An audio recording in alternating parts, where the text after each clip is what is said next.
Olá pessoal, tudo bem? Espero que sim.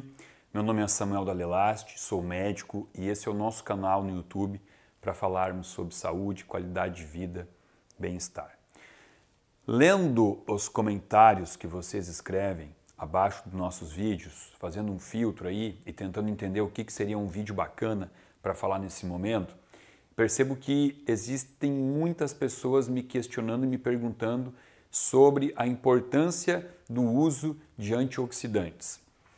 Já tem um vídeo que eu postei aqui, que inclusive eu acho que seria fundamental para que você entenda esse vídeo de hoje, que você assistisse antes o vídeo, que eu vou botar até o linkzinho aqui, o vídeo onde eu falo sobre o que é o estresse oxidativo, vídeo de estresse oxidativo, e eu explico essa relação aqui, ó.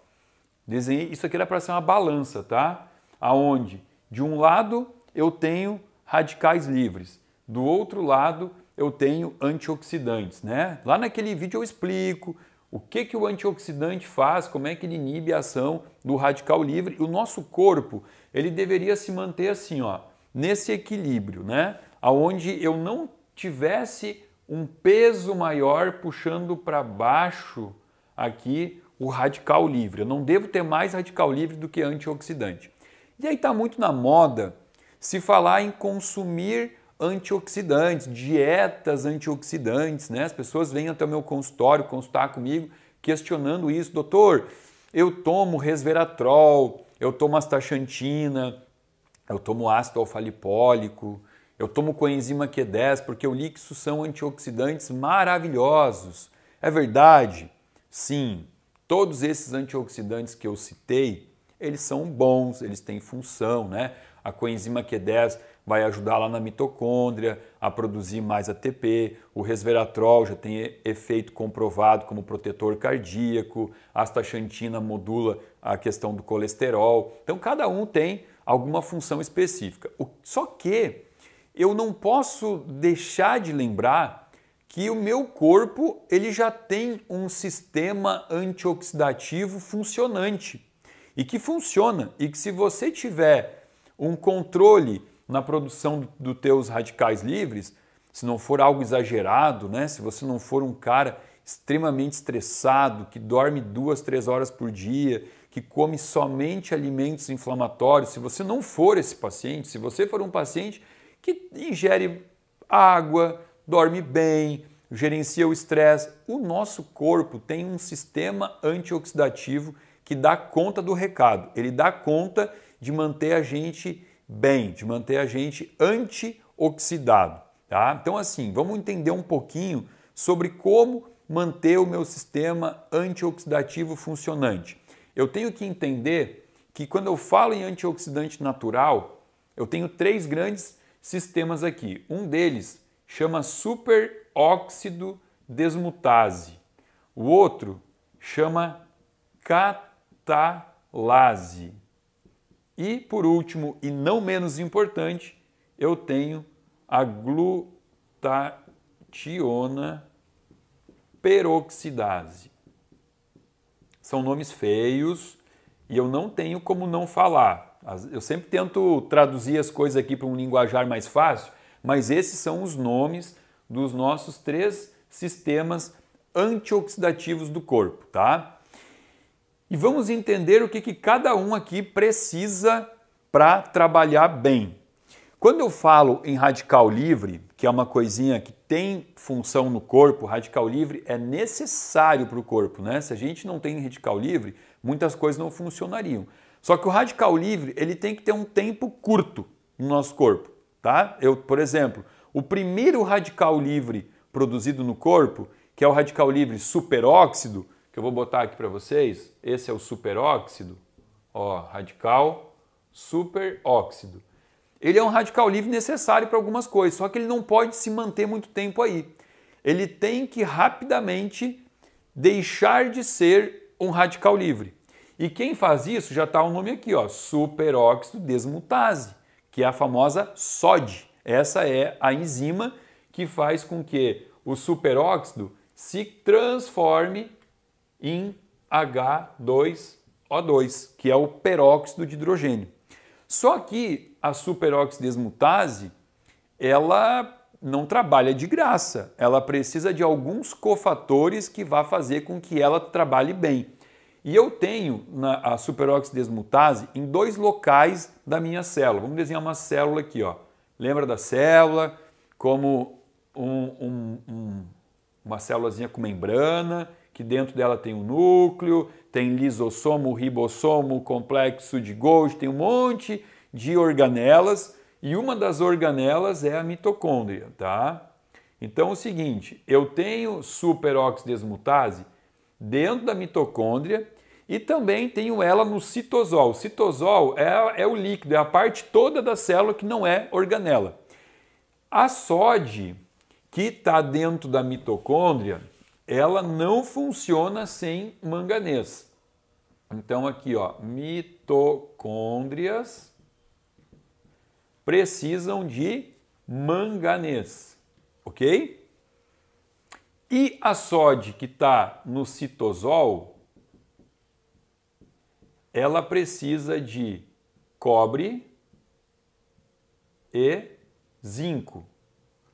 Ó, então agora você já está entendendo que a principal enzima antioxidativa que vai ajudar a controlar o primeiro radical livre que a gente forma, ela já não trabalha de graça. Ela tem que ter manganês, cobre e zinco. Só que a SOD, ela vai transformar o superóxido em peróxido de hidrogênio, que não é um radical livre, mas é uma molécula altamente reativa que vai transformar, vai aumentar a produção de radicais livres hidrofílicos. Então, eu também tenho que controlar a concentração, a quantidade de peróxido de hidrogênio. E aí quem é que faz isso? Essas outras 2 enzimas aqui. Elas são as enzimas antioxidantes do peróxido de hidrogênio. E a catalase, ela vai trabalhar de graça? Não, também não. Catalase precisa fundamentalmente de ferro. E aqui entra aquela questão de entender que ferro demais é ruim, porque desencadeia uma reação de Phantom e Haber-Weiss, que é uma reação que eu já falei no meu vídeo sobre ferritina. Mas ferro de menos também é ruim, porque ferro de menos eu não vou ter produção de colágeno, eu não vou ter estímulo para a catalase trabalhar. Então aqui eu gosto muito de falar sobre a análise de sangue que envolve ferritina, né? Porque quando eu analiso ferritina, muitas vezes o valor de referência traz um valor que eu não gosto, dizendo que mulheres podem ter 10 ou 15 de ferritina. Eu não gosto, isso é um valor muito baixo. Um valor ideal, assim, no mínimo, a pessoa tem que ter de 50 para mais, né? Eu gosto muito de trabalhar com um númerozinho aqui 80. 80 é um número bom de ferritina para você ter a catalase trabalhando como deveria. E quando eu falo de glutationa peroxidase, eu tenho primeiro que falar para vocês o seguinte: onde é que a gente encontra alta concentração de glutationa? No abacate, no avocado. O avocado e o abacate contém uma concentração da glutationa pronta, porque a glutationa é uma enzima, é um tripeptídeo, ela é formada por 3 aminoácidos, tá? Quer dizer, é uma combinação de 3 aminoácidos. Aqui é uma combinação do ácido glutâmico mais a glicina. Glicina é o aminoácido responsável, 40% do colágeno precisa da glicina, e a cisteína, que a cisteína ela é o aminoácido final do ciclo de um outro aminoácido que chama metionina. Então aqui eu vou botar entre parênteses, né?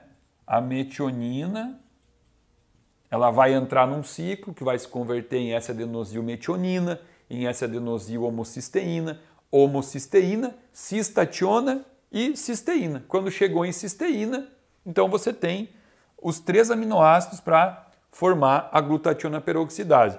Só que esse ciclo onde a metionina chega em cisteína também é dependente de 3 cofatores, vitamina B6, B9 e B12. E aí entra a questão da B12, porque a B12 ela é importante aqui para esse momento, aonde eu tenho que transformar a metionina em cisteína, mas a B12 também tem uma jogadinha legal de a gente entender aqui, que é o seguinte, vamos botar aqui, ó. Lá naquele primeiro vídeo sobre estresse oxidativo, eu mostro como que o antioxidante ele age no radical livre, sempre doando ou recebendo um elétron.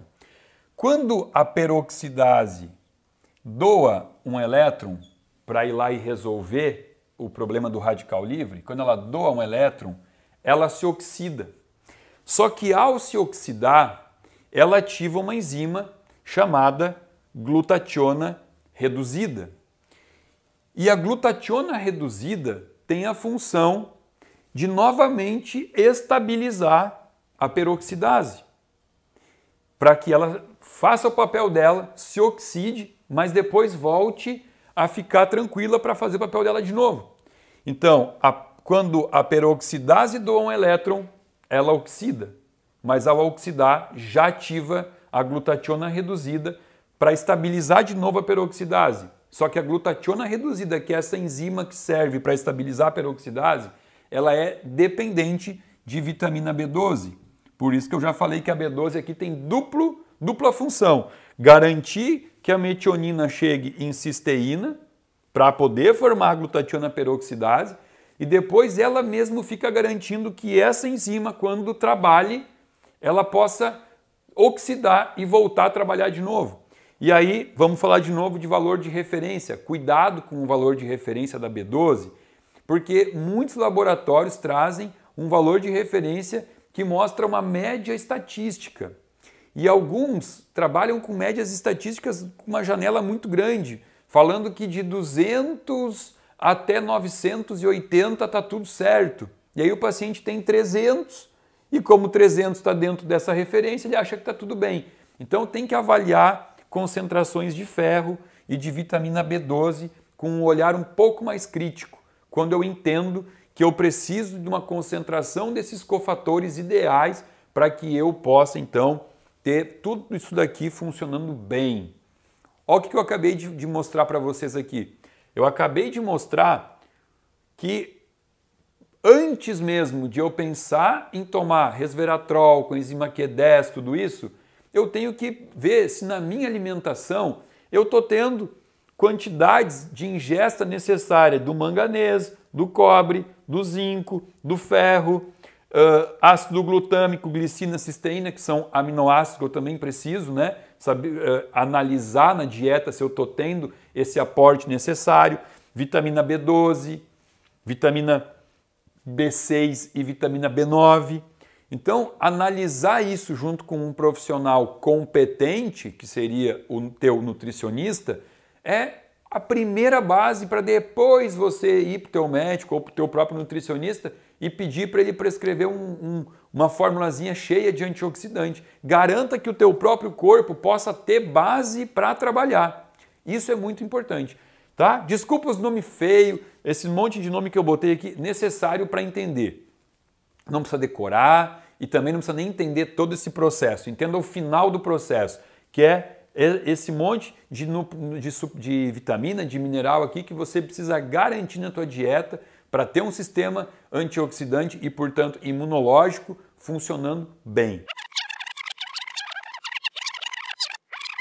Ainda bem que é possível editar, que depois que eu terminei toda a aulinha aqui, eu vi que eu não falei uma das coisas mais importantes em relação à glutationa peroxidase. Falei que ela é composta por 3 aminoácidos, falei que a vitamina B12 é necessária para mantê-la ativa, mas é fundamental a presença de selênio. Não tem como manter a glutationa peroxidase ativa sem o selênio. Então, mais um mineral que entra aqui na nossa lista, tá? Manganês, zinco, cobre, ferro, selênio e a B12 e os aminoácidos necessários para a sua síntese: ácido glutâmico, glicina, cisteína. Ok? Agora sim, certinho? Obrigado. Tá bem? Então, hoje era isso. Espero que tenham gostado. Se você ainda não está inscrito no nosso canal, por favor, se inscreva. Dá um like nesse vídeo, compartilha com os amigos, compartilha com a família. Aqui abaixo desse vídeo tem um link onde você pode se inscrever e fazer parte de um grupo VIP de pessoas que recebe semanalmente conteúdo exclusivo do nosso canal. Muito obrigado. Namastê.